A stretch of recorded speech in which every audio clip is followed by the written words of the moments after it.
RWBY. Hello, today I'm creating redesigns of Team RWBY. The premise of my redesign is, what if the fall of Beacon didn't happen and the team was allowed to move forward with their next year? This video is heavily inspired by Twins Inc.'s recent video ranking Team RWBY's different outfits. A lot of points were made in that video and videos before that, and I wanted to try to take those thoughts into account while creating my new designs. I tried to keep in mind to try giving everyone either an accent or significant block of color that represents their teammates. In some areas you may say I allowed for too much of the color to take up the design, but sometimes things work out where the design won't look as good if it isn't broken up enough in the color variation, and I have to sacrifice what you'd call their signature color look in favor for things looking better. You'll see this when I'm working on Yang especially. Also, I recorded this where I worked in stages, so I did all the thumbnail figure sketches first, then I sketched all their designs, then I finished them up one by one. However, for the video I clipped it together so that each design happens all at once. You'll see what I mean as we move forward, as it may have been confusing if I didn't note it. First up is RWBY. The design is heavily inspired by Shiro Miwa's version of her, which I think is a great variation of Einlein's RWBY. They're very similar, but things like the red gloves and such differ enough to make the design distinct. I really like the red gloves, so I decided to keep them in my design. There are also the little crosses that RWBY used to have, clasping her hood to her outfit in volumes 1 through 3. I always thought those were neat, especially after Crow shows up and it's revealed he has a similar shape as a necklace. Also, I think it's kinda gothic and cool, and definitely something RWBY as her goth-adjacent edgy girl self would stand to keep. I also used Shiro Miwa's particular way of drawing RWBY's red petticoat, making it look like the rose petals as people have noted. I tried to keep in mind not to use too bright of grays in her shirt, but kept some of the more metallic accents brighter, as it was likely the only way I could easily work white into her design, aside from what I decided would be her corset's lace color. I also decided to take RWBY's Volume 4 thigh-high design, but made them into full leggings. I always thought the black rose design on her legs looked super cool, and I just had to include them. For Weiss, first of all I will eventually flip her so that she's using her left hand to wield Murdernaster, but secondly I had two pretty good designs for her. The first one I did was more inspired by a combination of her Snow Pea outfit and her Atlas looks. I still think that first design sketch is solid, but I ended up going with my second idea, which is more based on the idea of a ballerina. We all miss when Weiss used to be graceful and practically dance around the battleground, and I thought with my idea of the team staying at Beacon that she'd continue down that path rather than defaulting to summoning, however OP summoning might be. It makes sense to me considering as a student she'd continue training against less world-ending foes and more grim fodder and team sparring, so she wouldn't have to resort to summoning all the time. I'm not 100% satisfied with the outfit I crafted for her with this idea, but it's proof of concept at least. I do enjoy how I added glitter texture to emulate both glittering snow and how ballerina outfits and ice skater outfits often look very sparkly. I added some ribbons to her legs, sort of a symbol of Blake despite me coloring them white.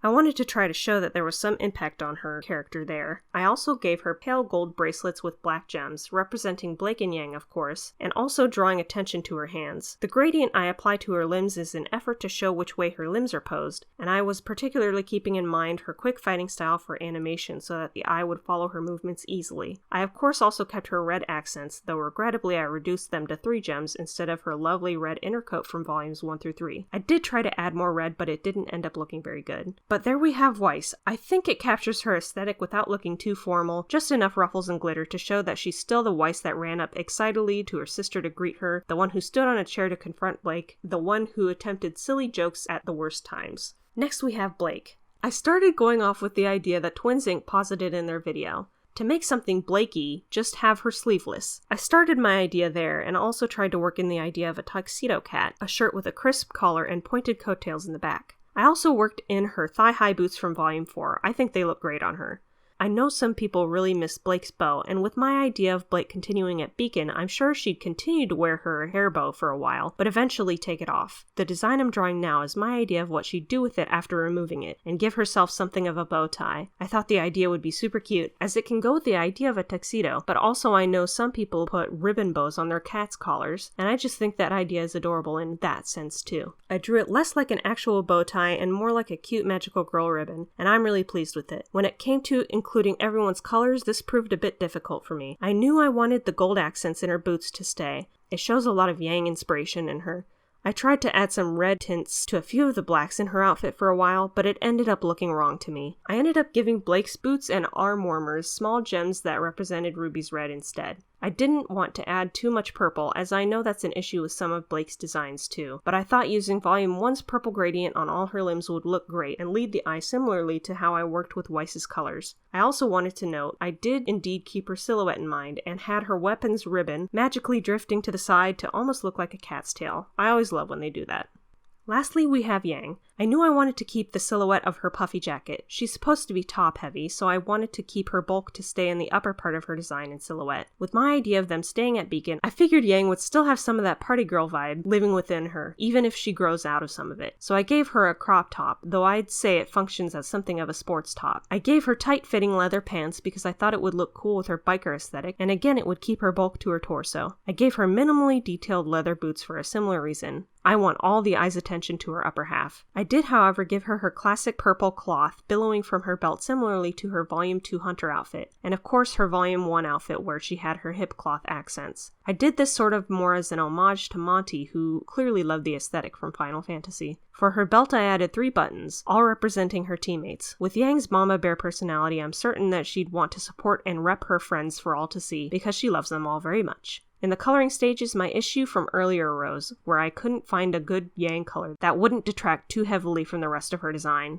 Yellow pants would look garish, white pants wouldn't fit her aesthetics, black pants would blend in with her belts and boots, and brown pants would clash with the rest of the black in her look. I ended up giving her red pants, which I think goes well with the rest the best that it could. I wanted to keep a lot of fun color and vibrancy in all the designs, so I think this was the best choice. It also is a nice character choice, I feel like. Such a large color block representing her sister really shows just how much she supports her, in my opinion. As for the rest of the colors, her jacket lent well with being black and yellow, and I kept her top orange like it is through most of the show. Despite what some have said, I think orange does suit Yang. Again, it's a mix of yellow and red, which I think can represent just how much of herself she gives to others.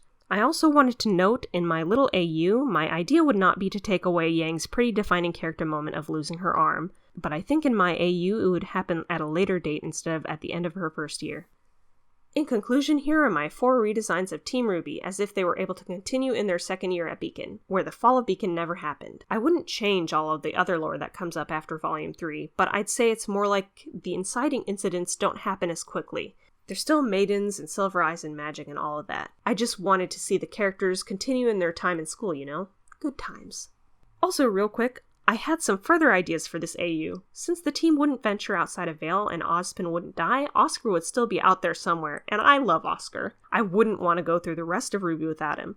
So I thought it would be really fun to make Ozpin summon Oscar to come train at Beacon. With all of Ozpin's power, I'm sure there was some sort of future vision in there where he could see that Oscar would be his next vessel. So to make things easier on himself, he could summon Oscar to train at Beacon early, similarly to how he let RWBY join early. I think it would be really fun to see our farm boy adjust to life at Beacon and get his own team and be a first year, and I bet he could get along well with Jean since neither of them would have had any actual school training before joining Beacon. Tangent aside, hope you all enjoyed. Thanks for watching.